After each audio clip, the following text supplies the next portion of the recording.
Welcome back to the Living Proof Recovery Podcast. We're your host. I'm Evan. This is Brian.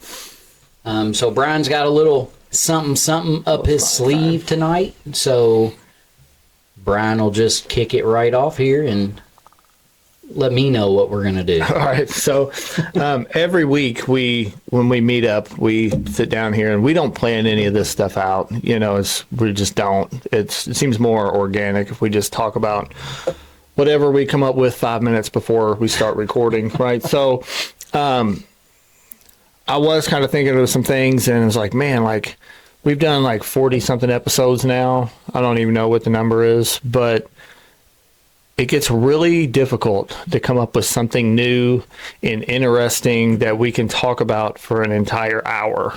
It's very challenging, right? Because a lot of the things are repetitive, but a lot of things in recovery are repetitive for a reason, right?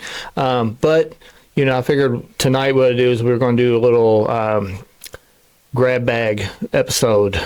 So I've got a bunch of random topics in this hat here, and we'll just draw them out and discuss. And some of them we might spend 2 minutes on, some of them we might spend a whole episode on. So who knows, right? So I don't even remember half of them, what I wrote down. So, and you don't know what any of them are. No. So, which is good, right? So we'll have some actual, conversations authentic conversations about it. So you want to draw the first one?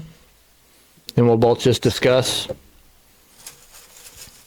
Into the magic hat. Into the magic hat. My boy Evan got me this hat, by the way. Cat's hat. That's right. We'll go with this one here. Perseverance. Perseverance. Okay. All right. You want to go? What you got on perseverance? Yeah, I can start out. So there's a lot of, we can look at this from like one or two different ways, really. It's like persevering through good times and persevering through bad times, right? So I'm going to kind of touch on the importance of persevering through good times, right? Because we don't typically think of, I need to persevere when things are going my way, right? But a lot of times that's when we really have to be on guard, is when things are going our way. Because I get cocky, ego gets inflated, I stop doing the things that got me to that point. So I really need to have some discipline and some perseverance to keep doing whatever it was that got me where I'm at. Right. So, because things are going to happen, and like a lot of us have trouble dealing with failure, but a lot of us have trouble dealing with success as well. Oh, yeah. It's like, do I turn into a pompous asshole? I used to work with people like this. They'd get promoted, and all of a sudden their shit don't stink, and they want to micromanage you and tell you how to live your life. And I just got to stay grounded in whatever got me to the point where I'm at in that good time, right? Because like I said, like that's when it can be really dangerous when things start going good. Mm-hmm. It's not always when things go bad. Yeah. Yeah. So what do you got? I guess, all of that, what you're saying is good stuff too. I guess I'll talk a little briefly about, persevering through the bad times, right? Because it doesn't matter how long we've been sober, they're going to come. Yeah. It's not always sunshine and rainbows. Nope. Even though we're sober. Rainbows and Red Bulls. So, especially early on in recovery, and I guess it depends what point you're at, things can be really rough in the beginning. Mm-hmm. You're sober and everybody's kind of looking at you like, well, what's the problem? You're sober. You should be happy. And that's just not the case. Like, just because we're sober doesn't mean we're not going to have bad days and real life struggles, So when those times get hard, it's real easy for us to say, fuck it. Right? Yeah, for and sure. Go back out, because especially early on, that's all we know. Mm-hmm. That's where we're comfortable. It's the default. Right. So to keep persevering and pushing through and just doing the next right thing, and when you're working the program of AA or whatever your path has taken you, to just lean even heavier on that. Rely on your support group and to keep fighting through, and that makes us so much stronger. And that's where we grow, especially early on. Like I still grow getting uncomfortable, but persevering through that uncomfortable state when you're freshly sober, when you come out the other side, it's so rewarding, and you're like, fuck, I did that, and I didn't have to go drink or use to get through this time in my life. It's so rewarding, and it might suck in that moment. Yeah. But when you get through it, and you start to, and sometimes you don't even realize it, but you're like, man, I can think back to early on, there's certain challenges that I faced early on that, like, once I got through them and stayed sober through them, I started thinking back, and I'm like, man, those exact situations are exactly what all I needed in the past to just use that as an excuse to go back out. Right.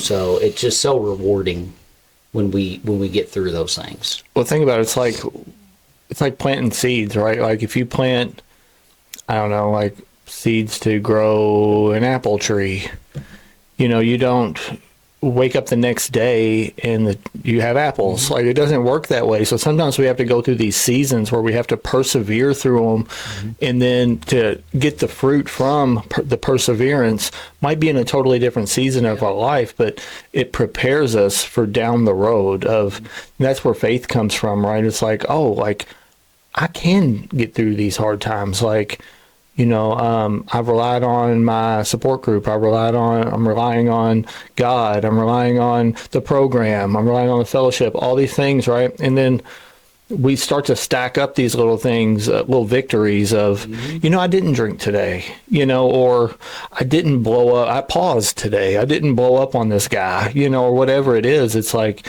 just persevere through, just get through it to the other side. And like you said, there's so much on the other side of it, because it's impermanent, right? Like, this season, no season lasts forever, so that's good stuff. All right, let's see what we got here.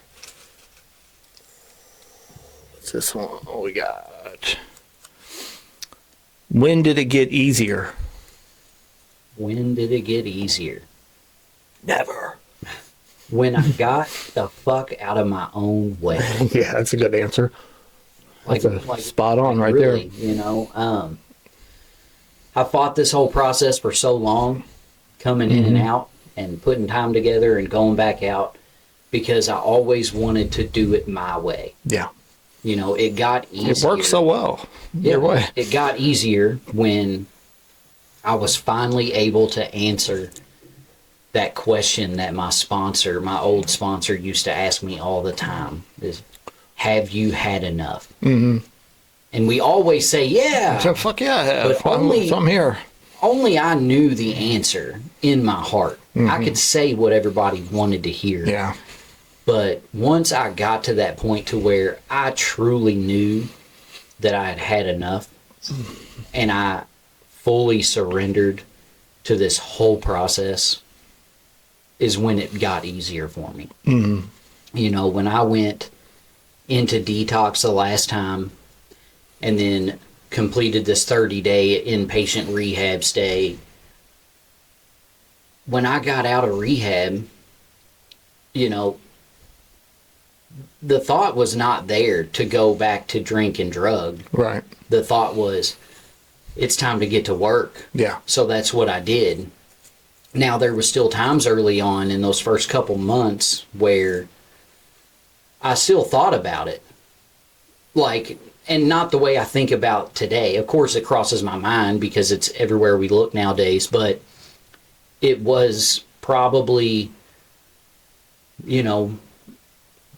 3 months into where, 2 to 3 months into where it was like the desire was completely relieved in me, and it was all due to the work that I had put in. Yeah. I surrendered and did what other men in my life told me to do. I forced my way into this group of guys, And what these men told me to do is what I did. And that's how I did it. If I wanted what they had, so I did what they did. And I just stayed out of my own way. That's when it got easier. Yeah, I think when I finally followed the prescription that was given by the doctor is when it got better, right? Because I was always taking things like not as prescribed. You know, it's like finally it was like, here's the program. Here's what you do. Here's who you do it with. Here's when you do this. And when I just started following that prescription, it was like, oh, okay, like this is getting better, you know? And I think I could probably put a finger on, like, when I made my first amends, it was like this weight. Like I was like, I all of a sudden had a different perspective. Like I was able to see things for what they really were. And some of that started along the path up to there, right? Like there was some of that in the fifth step, fourth and the fifth step, but I've done that before, you know, so I had never made amends before. And when I went and made the first amends and I felt all that weight off of me and the guilt and the shame and all that was just like, in that, with that person was gone, I was like, there's something to this. Yeah. And it was, by that time, like all the promises and all those things were coming true in my life. And so it was no longer, I hope this works. It was like, I see it working in my life now. And then once I can see something working, it's like, okay, I'm going to keep going. Like, because I have faith in it now. Because before all I had was hope.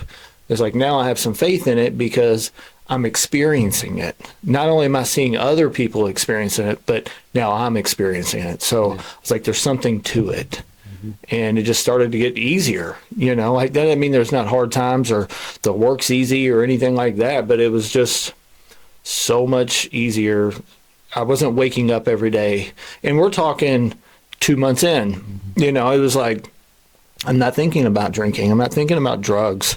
I'm not thinking about myself constantly, you know, and it all starts though from, like what you said, is getting to a point of just submission, being, okay, I've had it, you know, I've had enough. Yeah. All right. Next one, or do you got anything else? No, I'm good. Let's see what we got. Motivation versus discipline. Okay. I think both are good. I do think motivation is fleeting, though. You know, it doesn't last forever. Yeah. So in the beginning, there's typically no discipline, or not very much discipline, but there's a lot of motivation, right? Because I want to change. I want things to, I want relief, right? But if during that period of motivation, I have to develop some kind of discipline, you know, because if I don't, that motivation, that the way I feel, that, oh man, this is great. Like I should have got sober 10 years ago. This is fantastic. That's going to wear off, and all of a sudden people are going to start getting on my nerves, and people in these meetings, you know, I'm tired of hearing you saying the same thing, and do I really have to meet with my sponsor again? I don't want to do this, I don't want to do that. And if I haven't developed some kind of discipline of things that I need to do on a daily basis, then the motivation is not going to carry me. It's just going to get to the point where it's just going to fade and I'm just going to get sick, right? So motivation isn't a bad thing, but to solely rely on motivation as what drives me isn't going to work, because I'm not going to be motivated every day. You know, I'm not motivated to go to work every day, but I still go because I'm disciplined, you know? So it's the same thing. You know, if I rely on motivation the whole time, once I work the 12 steps and I'm on the maintenance steps, then I'm not going to do them, because I'm going to feel better, and I'm not going to have the discipline to do a 10th step, to reach my hand out to help somebody, you know, to pray, to meditate, you know. So motivation is good, but I think that needs to be transformed down the line into discipline. Yeah. No, I can agree with that too. I know for me, early on this time, that was something that obviously, like when I went into treatment this time, I was ready. Like I said, I knew I was really ready. So I was motivated, right? I'll go into rehab and I'm motivated. I'm doing everything that they suggest me to do, and I'm going to all the groups. But at the same time, that was me beginning to try to prepare myself with some discipline, right? So I knew I didn't necessarily, the groups were mandatory, but you know how it is in treatment. If you don't want to go to group one day, like, people don't show up. Yeah. You know what I mean? So I made sure it was like, I don't want to go in here, but I'm going in. I'm going to be in there early, and I'm going to be ready. I'm going to be in my chair in the corner. My chair, yeah. In my same spot. Everybody's got like assigned seats in there. Yeah, everybody's got their spot. I'm going to be there. And I just started doing these little things. And then even when I got out of treatment, I had to make a schedule for myself, right? And I had to stick to that schedule to learn some discipline. And then I had to have other men as well hold me accountable, right? And that taught me discipline, because not saying today I'm not motivated to stay sober, because I am, right? But it's different today, it is. Right? I don't do things the way I did in the beginning. In the beginning, I had this very strict schedule of this day I'm doing this day it's this day, and that's what I had to stick to, right? And hold myself to that. And then, of course, still waking up in the morning and doing my readings and my meditation, and all that has just come in time. I don't do everything perfectly still to this day, but I have discipline now to where even if I do slack a little bit for a couple of days, I know it, and I get myself back into my routine. But it's the discipline I've learned in practicing. That's what it is. It's a practice, right? So we practice these principles in all our affairs, and then in turn, the discipline comes over time. Yeah. Just like you were saying. But I knew in the beginning I had to start some discipline early. So it started for me in treatment. Yeah, and so motivation, it can be a bad thing, because if my motivation or my motive is a wrong motive, then say I'm getting sober to get a car, or just to get my wife back, and I'm motivated to stay sober just so that I can get that thing. And then I get that thing, and then it's like, okay, where's that motivation go? It's gone. Because I have what I was, the outcome has happened, right? And then what'll happen is I'll get sick again, and I'll lose that thing, and I'll use again, right? So motivation can be a great thing. Like we want people to be motivated when they start out, right? So they can hit the ground running and do some work. Well, yeah, because we all... But for the right reasons. Right. And we all have, especially early on when it comes to getting a sponsor and working the steps, like most of us have this window. Yeah.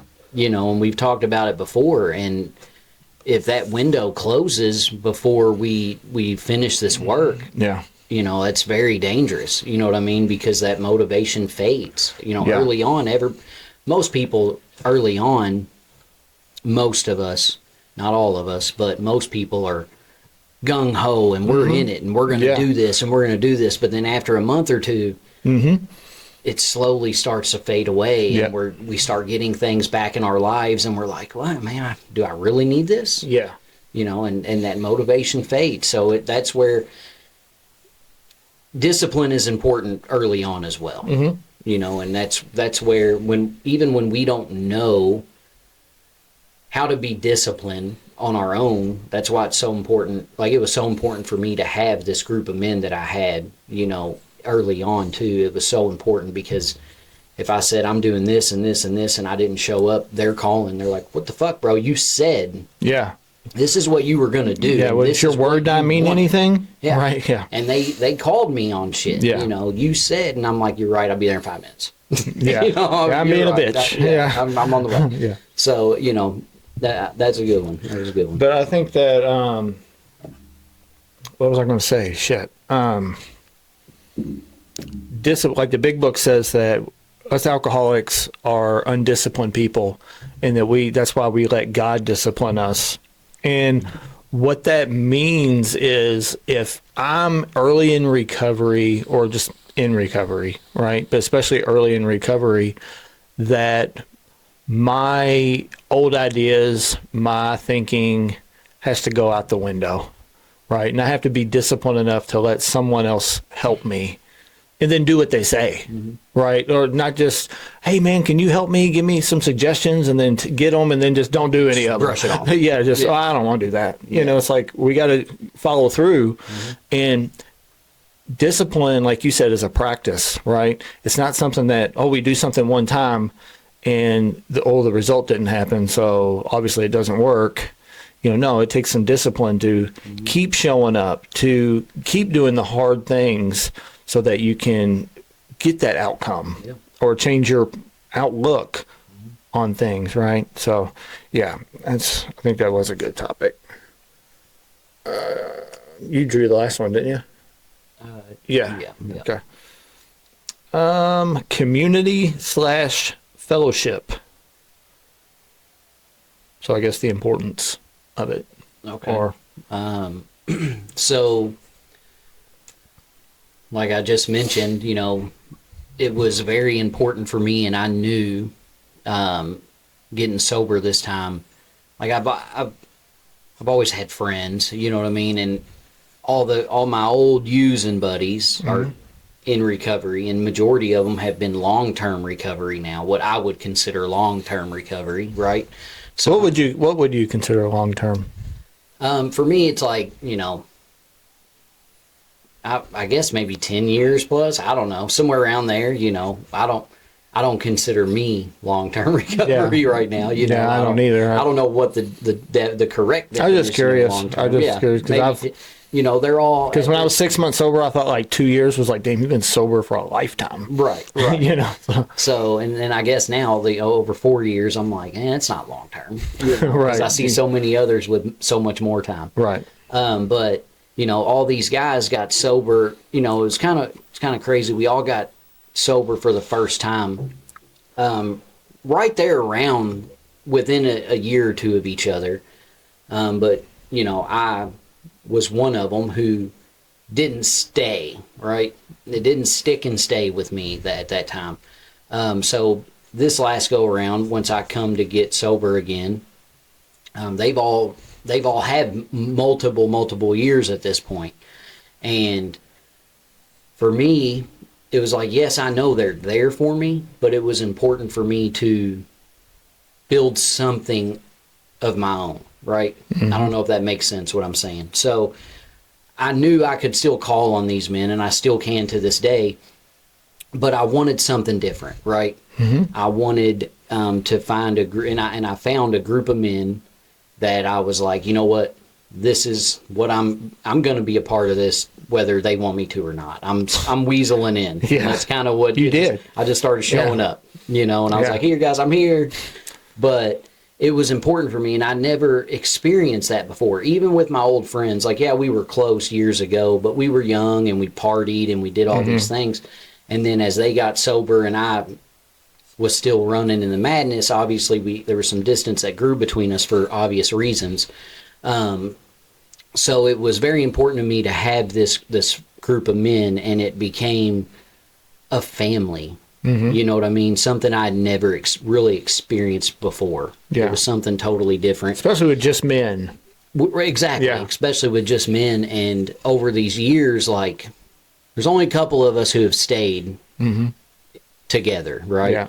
And that's okay, you know. Yeah. But as far as the fellowship and the community goes, like, this was my tribe, and now I have a new tribe of men. You know, some of us are still the same, but we've got new men in this group too. And you know, things just change over time, but the fellowship and between that, my immediate support group and meetings, going to meetings, fellowshipping with other alcoholics who I don't know much about. Right. There's all kinds of them in my home group and other meetings that I don't know anything about, but it's important to show up and show them, especially the younger guys and girls coming in, that this thing works, you know, and how we did it, you know. So, you know, when I figured out this go around, like I said, how I fully surrendered this time around, you know, the fellowship is just as important as all three sides of the triangle, as long as we are in all three sides. Right. And, you know, fellowship is huge. Yeah, I think there's there's a couple common bonds that we have, right? And one of them is suffering. You know, it's our illness, it's, you know, the disease, the symptoms, things like that. But another one is that we also have a common solution, and that's what holds us together, right? And that's one reason why the main reason I like going to meetings is to see that person that came in 3 months ago just look like they just rolled out of the gutter, bro. Just looking rough. And it's awesome to see them, even if it's someone that you don't necessarily speak to. Yeah. Even if you don't even speak to them while you're there, but you physically see that. And you can feel it. And it's like there's a bond there. Like, even if it's not like a personal one, it's just like, hey, like I'm like you, you know? And, you know, like I've been on, I don't know how many therapist couches, psychiatrists, had people sit down and talk to me that aren't like me, and I just couldn't relate, man. Or, you know, I'm just like, yeah, what you're saying makes sense, but you just don't get it, you know? Yeah, it's not the same when it doesn't come from. Yeah, and when I can be around people that know exactly what I'm talking about and how I feel when I say something, and I don't even have to go into detail. They can just look at it and be like, yep, been there. You know, it's like, oh, there's like an automatic bond of, oh, you've been in the same ditch that I've been in, you know. So I think the fellowship, the community is huge. I don't think as people that we were designed to be alone, you know. So, and they say a lot of times that like whatever we did in active use or active addiction, we kind of need to do the opposite. Well, I like to be alone. You know, I was, you know, I didn't want to be around people. I didn't want to talk to people. I didn't want to get to know you, not unless there was something I could get from you. So now it's the opposite. You know, I get to experience different things with different people. And one of the good things about the fellowship is that any problem that I have, there is probably someone that I know that has been through it. You know, the same thing. If not, they know somebody that has, and they can point me in the right direction, or somebody that can help me. So the community's huge. You know, like you said, like we had a really nice, real tight-knit group, and I think the reason for that is what I just explained, right? We all had the same peril, but we all were going in the same direction. It's like we're trying to acquire peace and love and understanding and all these different things. And so when we're all together like that and we're all going in the same direction, you know, there's just something special about that, you know? So, and that's not easy to find. No. It's really not. It's not easy to find. And I miss those groups that we had, man, because it was real, it was raw, and we laughed a lot, and we made fun of each other. And do you remember the time that Josh was speaking at that meeting and he had those tight jeans on? Oh, yeah. Can't believe that he didn't suffocate, man, because those things were ridiculous. I think that was you. I drew that one, didn't I? We gave him so much shit over those jeans. All right. Validation. Okay. Oh, why'd I write that one? Validation. It's.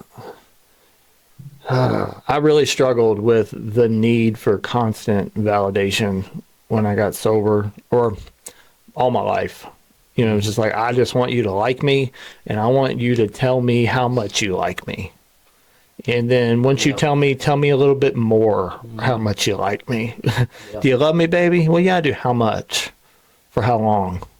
Until when? Well, you know, it's just like, I could never get, and I was just constantly seeking for validation to change how I felt, because I felt so empty and incomplete that the only way that I could feel better was some form of validation, whether it be from a female, a job, looking at my bank account, drugs. You know, drugs validated me. You know, my victimhood. You know, I could find someone to validate, you know, the way that I was a victim, right? I was always looking for something or someone to tell me it's okay that I feel how I feel, or to make me feel better, because I never wanted to look inwardly for it, you know, because then I had to take responsibility, and I didn't want to do that. It was just like, I just want to look out there, someone tell me that, because if you think that, because I don't love myself, and I don't think that I'm deserving, I don't think that I'm worthy, I don't think that I'm anything. I think I'm nothing. But if you tell me that I'm worth something, then I'll believe that. You know, I'll believe you, but I won't believe myself, because I hate myself so much, right? So validation was something, the need for validation was something that I really struggled with. Still do sometimes, you know, but I think there's good validation. Like, I don't think validation in itself is a bad thing, but it's, am I able to receive it instead of it making me whole? Yeah. Am I just able to accept the compliment for what it is? Yeah. Instead of needing it to make me okay. Right. Like you said, which I guess I don't have a whole lot to say, because I would be saying the same exact thing you did. You would just be validating what I said about validation? Right. Right. But it's like, nowadays, like you said, some validation is good, but it's not like, I'm not seeking it today.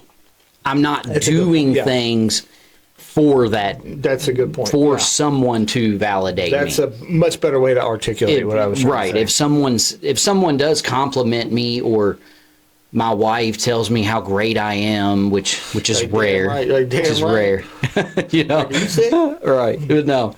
It's like, you know, I'm just living my life today by the way I was taught, and how I'm supposed to live to stay sober and do the things I'm supposed to do as a functioning member of society. Yeah. Right.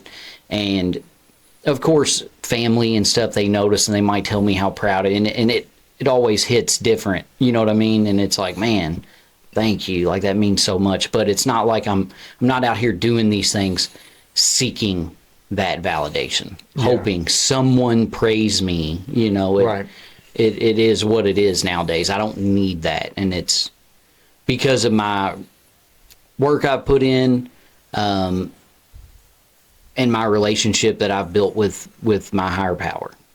You know, it's an internal thing. I like to think about this as like spiritual progress, not spiritual perfection, right? Like, because when I got sober, and even, you know, from that point in prior, a scale of 1 to 10, it was a 10.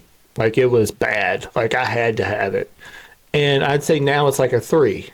You know, so there's been a lot of progress. It still crops up sometimes, though. But there's been a lot of progress, which is a great thing, you know, because, like I said, it drove everything that I did. Yeah. It's like, but we can make progress, you know. So I think a 3 is much better than a 10. Yeah. I think it's trending down.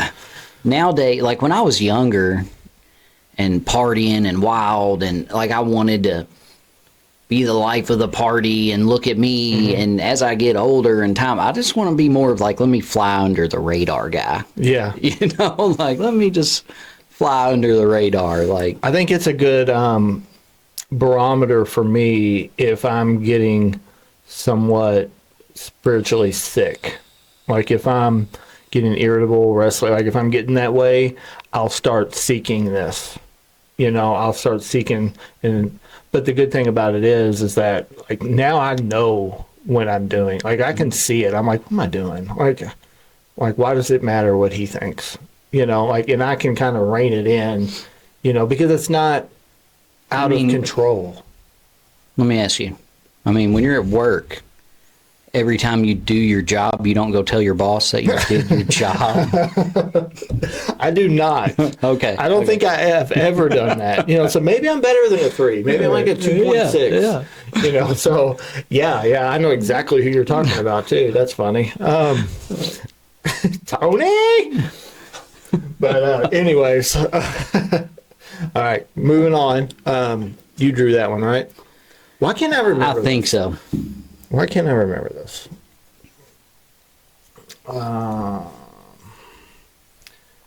Impatience / patience. So you can on either side of the spectrum. And I'll take the opposite, whatever one you don't talk about, or you can talk about both if you want. It doesn't matter. Yeah. I'll go with the, I guess, patient side of it, right? Because my whole life, it's always been about right now. Mm-hmm. I want it right now. So, of course, getting sober, it was like, I had to practice patience and know that this way of life that I lived for so long and all the things I did for so many years, from a teenager until I was 34 years old when I got sober, mm-hmm. It was all about, from that whole time, so for fucking 20 years, it was, I want it right now, right? So I had to really slow down, and that was a lot of discipline too, mm-hmm. that I was trying to practice early on, to just realize that this is not a race against others, right? Mm-hmm. It's a race against the disease, but not against others. Yeah, that's a good point. So I had to really slow down and get patient with it. And for me, I learned a lot of patience through refuge recovery, mm-hmm. right? Of how to just be in that moment and know that this is where I'm supposed to be, and that God is guiding me, and that, things aren't going to just happen overnight. Mm-hmm. I didn't fuck everything up in one night. I did this over a span of 20 years. It was a lot of different fuck ups, and fucked up a lot of things in one night, mm-hmm. but not everything in one night, right? So, just had to remind myself that early on, that just stay the course. Don't rush it. As far as I wanted to get through the work quickly, but thoroughly, right? I didn't want to just slap some shit down just to get done. Right. I wanted to be thorough with it and know that this was going to take some time, and just to be here and in the moment. Impatient doesn't always mean slow, right? Like patient, it can be more like, okay, like I want to get this work done quickly, and I can do that quickly while still being patient, right? Because I can do the work quickly, but that doesn't mean that everything is going to change overnight. Mm-hmm. Everyone isn't going to all of a sudden trust me because I just completed rehab. Mm-hmm. I need to be patient. I'll talk about a lot of us have impatience with our families when we get out of treatment. It's like, what do you mean, where am I going? I've been sober 32 days. Oh, yeah. I told you where I'm going. My word doesn't mean anything. Yeah. Like, what do you mean? Like, I've never lied before. Mm-hmm. Right. Like, how dare you? Yeah, and we have to understand that, like, our family, whether it's our wife, husband, brother, sister, mother, friends, whatever, they didn't go to treatment. Mm-hmm. They didn't sit in groups all day. They weren't maybe taught about coping skills. They weren't, they don't see things through the same lens that we do, right? Yeah. So I have to, or if I make amends to someone, I can't just, I have to have some patience with that and be like, okay, maybe they're not just going to wrap their arms around me and say, hey, all's forgotten.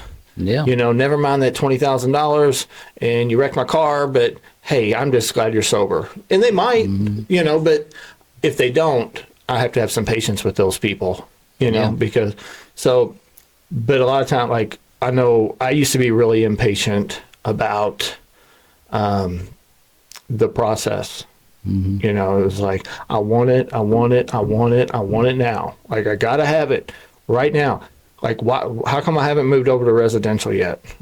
And like, been here for 3 days. Yeah, I've been here for 32 hours. Yeah, like, how come I haven't moved over there yet? And they're like, why are you in such a hurry to move over to residential?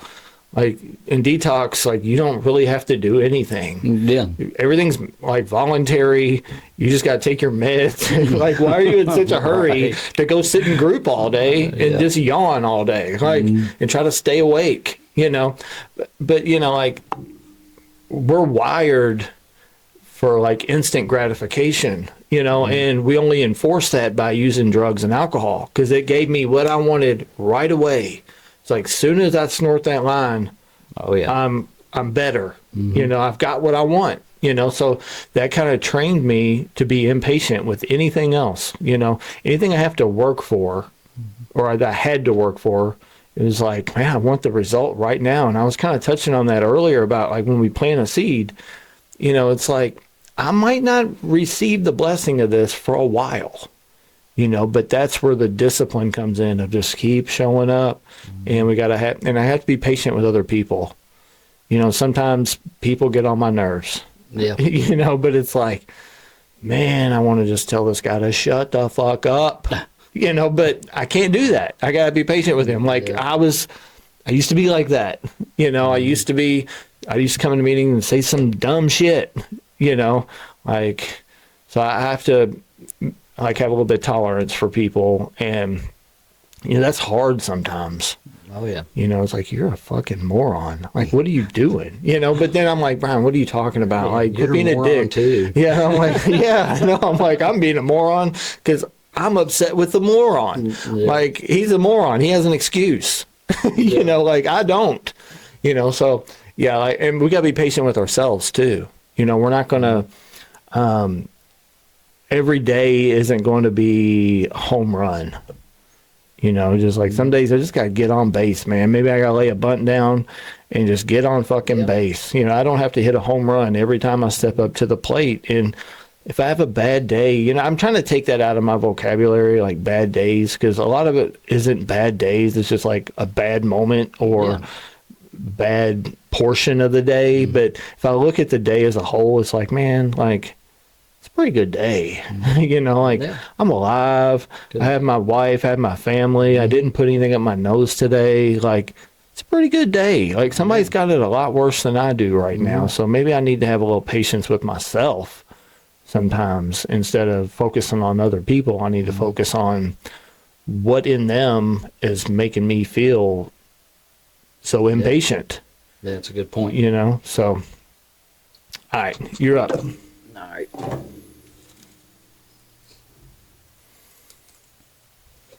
Humility.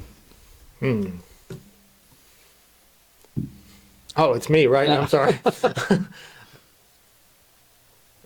We've only been doing this for the whole episode, and I forgot that you just looked at me like, go ahead, say something great. Humility, we can go a lot of different ways with, like, I have to remain teachable is kind of what this means to me. Like, I got to know where my power comes from, and I have to remain teachable. I have to humble myself to think that I don't have all the answers. I don't know everything. And I need to put trust in other people that have been where I've been or that are in a place where I'm trying to go. You know, I just need to put my ego aside and be like, hey, man, I need help. Whether it's I need help getting sober, or I need help dealing with this fear problem I'm having right now, or I need help with this anxiety, or I need help with X, Y, Z, whatever it is, right? Like, I need to humble myself and ask for help instead of trying to, you know, be a man, you know, and do everything by myself, you know, and carry the weight of the world on my shoulders and my shoulders aren't that big, bro. I mean, they're pretty fucking big, but they ain't that big, you know? But I'm being humble. Yeah. No, but I've got to be able to have some level of humility if I want to grow. Yep. You know, because things are going to get hard. Like you said earlier, like life happens, you know? So why would I not use all the resources that I have? Mm-hmm. I have God as a resource. I have the fellowship and the community that we talked about earlier. I have a program to refer to. Like, I have all these things that if I just get out of the way and humble myself and think that, okay, maybe I don't have it all figured out, maybe I can learn something from this situation, then things seem to work out a lot better. Mm-hmm. Yeah. Yeah. And I can... So the same thing, you know, I had to remain teachable, like you said, and I had to go through a lot of humiliation to figure that out and find some humility, right? Mm-hmm. All the times in Crime Time magazines that used to go around. Were you in Crime Times? Oh, yeah. I've probably seen you in there. My buddy used to have my mugshots pinned on his refrigerator, and I'd look like a madman, you know. And then it was like, oh, laugh about it, but that's humiliating, right? Yeah. All the times I relapsed and had to call all these friends that I had that had been sober for all this time, and I'm crying to them again about, I just can't do it, and like, that's humiliating to have to go to my wife and tell her, and my parents, like, you know, and fucking dog. Oh, Jack. But, you know, I had to go through a lot of humiliation to get to some humility and become teachable and realize that there was a different way. Yeah. You know, there was something that you said that made me, and I lost it, man. What was it? It was something about when you're talking about Crime Times. Shit, it'll come to me when we're on some other topic. I remember I got arrested one time. Just speaking of that, the Crime Times I remember magazine. what it was, but go ahead. I got arrested one time, and after I got out and I went to my buddy's house that first time, and he was like, oh, I got your picture on the fridge. And I go look at it, and it was insane, bro. You know, I'm bald, right? But I'd been on a bender. Right, you got it. So my four hairs, you know, I'm bald on the top, and all my hair's all long and crazy and sticking out on the side. Yeah, like, and I'm just like, oh man, like that made it out into the world. Right, rough. No, but I was thinking, that's great. I wish I would have seen it. I was thinking about humility, right? Like, sometimes we get in our own way, and like, it was very humbling for me early on in recovery. You know, I had a really good job, you know, working at Ford Motor Company. I've been there for like 8 years. I've got a decent amount of seniority. I've got a great retirement plan. I'm making good money, great benefits. They're free. And I decided to leave that job and go work as a tech at the Robert Alexander Center. And I took a huge pay. I took a 50% pay cut. And that took some humility, because I was like, I finally got to the point, it was like, this job that I'm working, yes, it's good on paper, but I fucking hate it here. Like, I hate it. And I don't want to spend another hour here.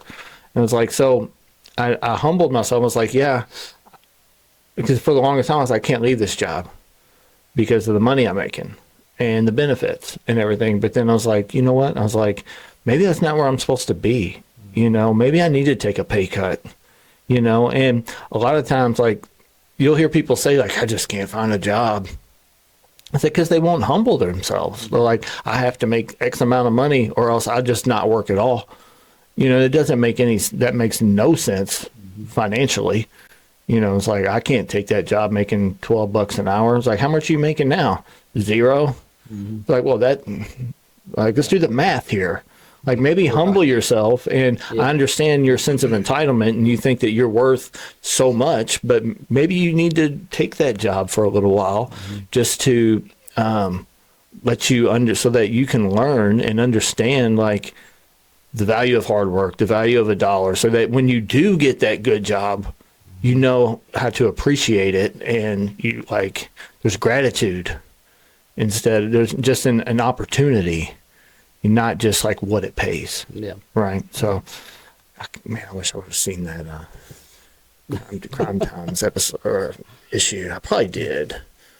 I used to buy it all every time I went to the liquor store. I'd be like, "Ooh, new Crime Times!" I'd buy it every Sunday. Half measures. Half measures. Half measures. Well, I mean, typically, if I just do half of the work, I'll get half of the result. Half the result. That's just how it works, you know. Yeah. Now, that was me to a T. Mm-hmm. You know what I mean? That's what I used to do. What's the minimum required? Right. That's what I used to do is everything my way. Well, I see this is what this, like you said earlier, this prescription you've given me here that's plain as day, and it's in this order, and this is how I take these doses, but I'm gonna do just the ones I want to do. Yeah. You know, and in my mind it was like, oh, things are great, and you know, obviously things did get a little better. Right. Because typically, when you at least quit spending all your money on drugs and alcohol, I have money things now. will get better. I have money. A little bit. But internally, they did not. Right. You know, and I didn't experience that fully until this go around when it was like I said, had to give completely in and be willing to do all of it and put everything I had into the work, not just try to take what Evan wanted to take from it. Mm-hmm. You know, I had to do it all. And just like it says in the book, half measures avail us nothing. And I didn't know what that really meant until this time that I got sober. Mm-hmm. There's many things in life that if you do half, you get half. Mm-hmm. But recovery is not one of them. No, if you want to experience what real freedom is, what real recovery is. Yeah, and that's the difference between like abstinence or sobriety versus recovery, right? Like they're not the same thing, right? And like you just said, you took the words right out of my mouth. Half measures avail us nothing. Like you go half-ass at this, like you get nothing, zero. You might as well do nothing. Like you're not getting shit, you know. So we have to be all in. You know, you can't be on the fence whether, oh, maybe I'm gonna get a sponsor, maybe I'm not, maybe I'll work the steps, maybe I won't, maybe I want to stay sober, maybe I don't. There's no gray area. It's like you're either in recovery or you're not. It's not like I'm kind of in recovery, sorta. It's like being pregnant. Like you can't kind of be pregnant. It's like I'm kind of pregnant. Like if your ex-girlfriend told you she was kind of pregnant, what would you be like? right? Am I kind of the dad? Like what does that mean? You know, like you're either in or out. And half measures, man, it also says that there's no middle of the road solution. Like it's the same thing, you know, like, and I've got I know a guy that I used to sponsor, and I told you about it the other day that they took him off life support, you know, and they're just waiting on his organs to fail. Like he's dying, you know, and everything with him was half measures. And it just it didn't wake me up the other day, but it just brought it back to focus of like, you got to keep going, man. Like you just have to keep going, because whenever I would work with him, it'd be like 1, 2, 3, disappear. 1, 2, 3, disappear. 1, 2, 3, disappear. And like, I don't know why this ain't working. Like, well, because we're not doing it. We're doing a third or a fourth of it, you know? So, but you know, like that's what's waiting for us if we, you know, we're going to get sick again if we go at this half-ass, you know? And I did the same thing as you, man. It was like, I looked at them steps on the wall and I was like, yeah, I can do that one. I can do that one. I can do that one. I'm not doing that one. I ain't making amends. You know, then I got to start paying people back. I got to face them, and I'm not doing that. You want me to go help somebody else? I don't have time. You know, I'm busy, man. I've got a job. You know, I've got kids. Like, I'm the only person in the world with a job or kids. You know, like I just don't have time for that. You know, I'll do enough to get me, like my whole life, that's what I've been about, is like, I'm going to do just the bare minimum just to not drown. I'm going to do just enough to get by. And unfortunately, with recovery, you can't do that. You might be able to do it for a while, Yeah. but you can't do it and withstand it long term. Like, it's just not going to happen. Yeah, and I mean, I know I know people who have not picked up a drink or drug in a long time, like several years, and like, yeah, they don't drink or drug anymore, but when life happens, they also don't know how to respond. They don't respond by picking up a bottle, Right. or going to the dope man, and that's great. Right. But they mentally don't know how to respond. And next thing you know, they're spiraling. Yeah. And yeah, maybe they haven't. Somebody in particular, I know he has double-digit years of not using, but when things happen, he's all over place. He has no. He's still a prisoner to those old. He hasn't broke free from those chains. You know what I mean? And serenity is, to me, like the definition of serenity is the peace within the storm.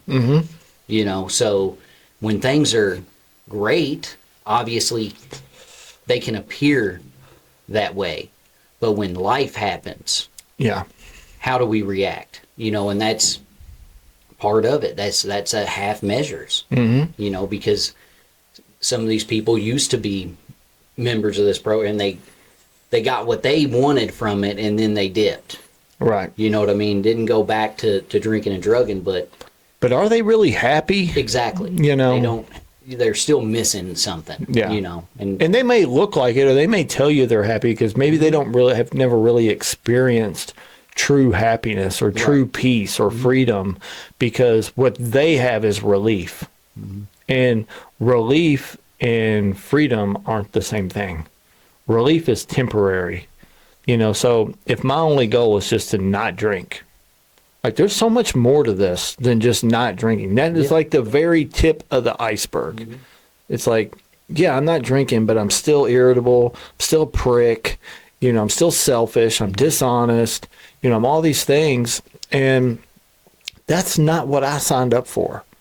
I don't want to be the same person just not drinking. Just fighting it every day, having to struggle through every single day, good and bad. Like, we know those people, and I see it on social media and stuff all the time, and it's just like, man, there's another way. Like, you don't have, you're this much long sober, and you're just having to struggle through every day over every minor inconvenience to not pick up a drink. Like, that sounds awful to me. Yeah. Like, that has to be hell. I've experienced it, not for a long time, for a short periods of time, for maybe a few months I have, like times I tried to get sober, and then that stuff would happen, and I'm just white knuckling life, raw dogging life. That's just not a way to live, man. Like, not for me, it's not. And maybe it is for somebody else. It's a good thing they're not drinking. Like, that's a positive. But, man, like, there's just so much. I smell more. Like, there's just so much more to life than just planning your day around not drinking. That's it's a shitty way to live, in my opinion. Like, I just can't. Not that those people are bad or anything, but it's just like, man, like, get on board. Like, dive in all the way. Like, there's something else. Like, you can get to a place where you don't have to will it away every day. Like, because think of all the things, all the opportunities that you're just squandering because your mind's just on, don't drink today, don't drug today. This person irritated me today.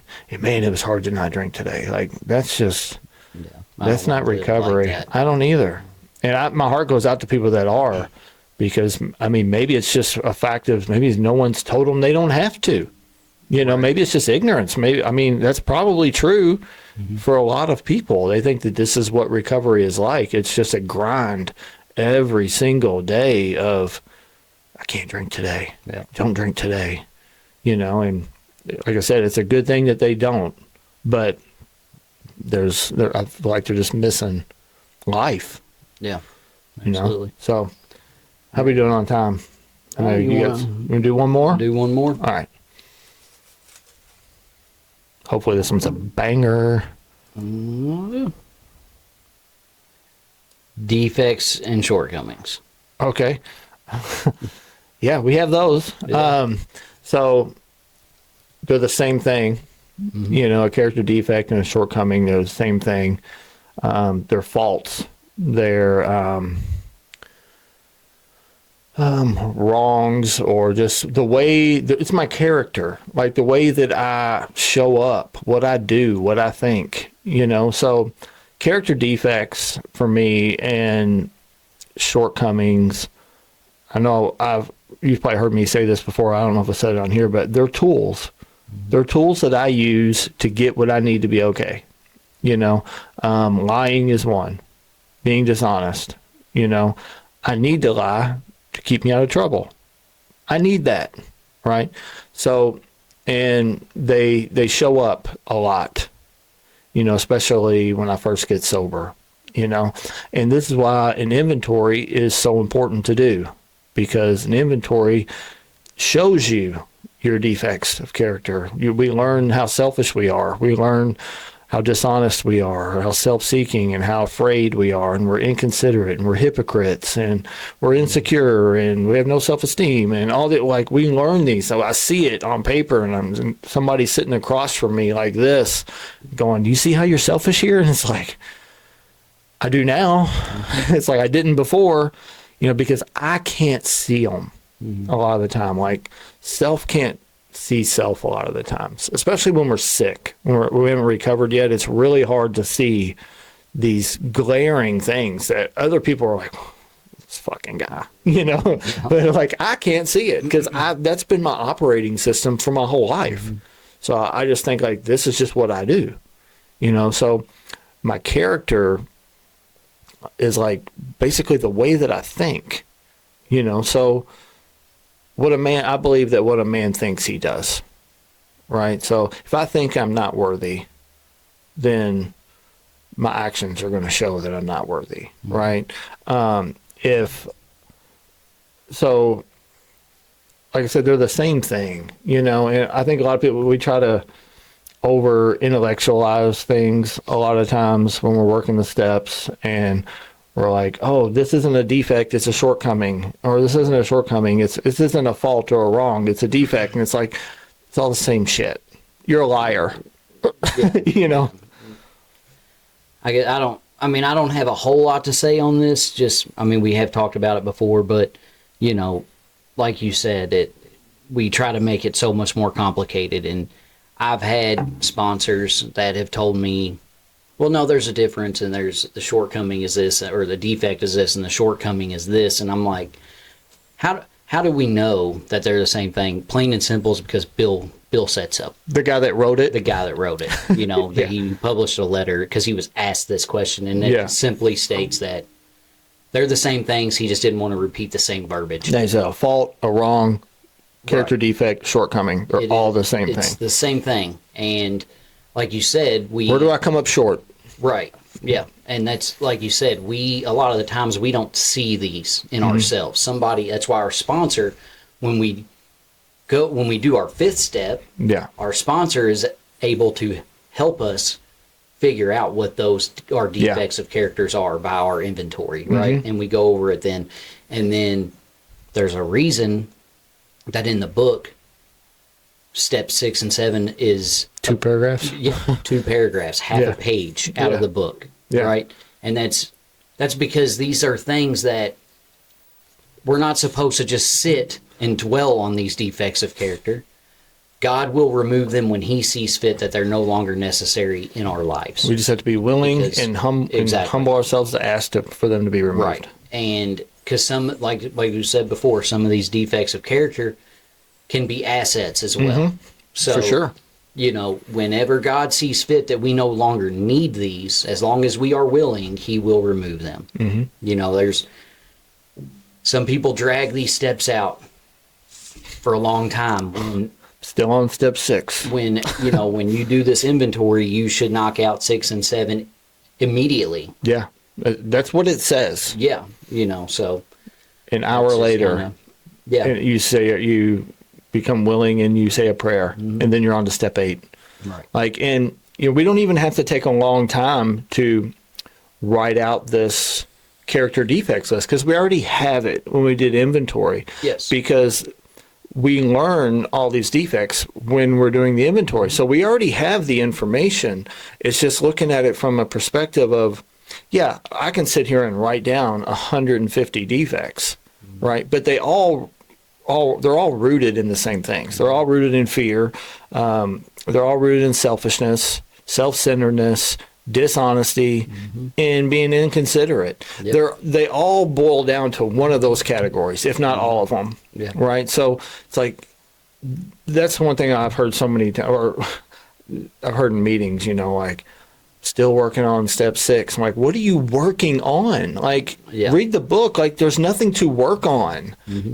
It says ask God to remove them. You're not removing them. Right. You're asking God to remove them. Then you're going out just trying to do basically the opposite. You're just trying to. But it also tells us that we can't get rid of our selfishness on our own. That's why we need God. Yeah. Right. So we go through these things where I've heard, well, I don't want to do a 7th step because if God takes away my defects, who will I be? And it's like, better. Right. You'll be better. Yeah. You'll be a better person. Like, just do it. Yeah. Like, stop trying to reinvent the wheel. Like, just follow the prescription, follow the recipe. Like, it's like if I want to bake say I want to, Mother's Day's coming up, right? I want to bake a cake for Ashley.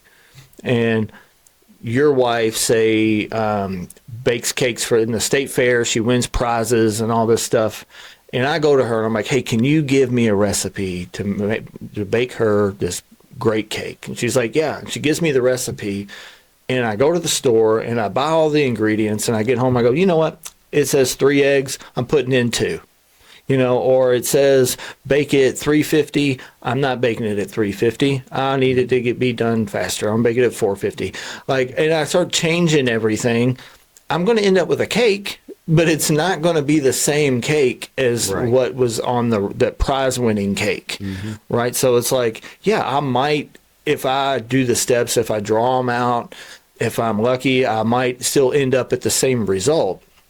But it's probably not going to look the same if I draw it out, if I deviate from the recipe. If I just follow the recipe, I know what I'll get. So just stick to the recipe. Like, that's really, it's that simple. Yeah. Like, it's really that simple. And I think the reason why a lot of us don't is because of our character defects. Yeah. It's fear. I want to do it my way. Yeah. I think I can do it a little bit better. Yeah. Even though there's millions of people that have done it this way and it's worked, I need to throw my little 2 cents in it, and mix it up a little bit, because it'll be a better tasting cake, but I don't know, man, I've enjoyed doing this. Like, it's random and, but I think it challenges our thought, so I like it. Yeah, I enjoy it. So I like it. So we still got plenty of them left for if we want to do it again. So I know you got somewhere you got to be, so living your best life. All day, every day. No more, not on anyone's refrigerator anymore. So I don't know. If you enjoyed this episode, please leave us a like, comment, subscribe. And I'm going to talk to Evan a little bit about it, but I think we might do something a little special for our 50th episode. So tune in, and we'd love to hear from you guys. Thank you.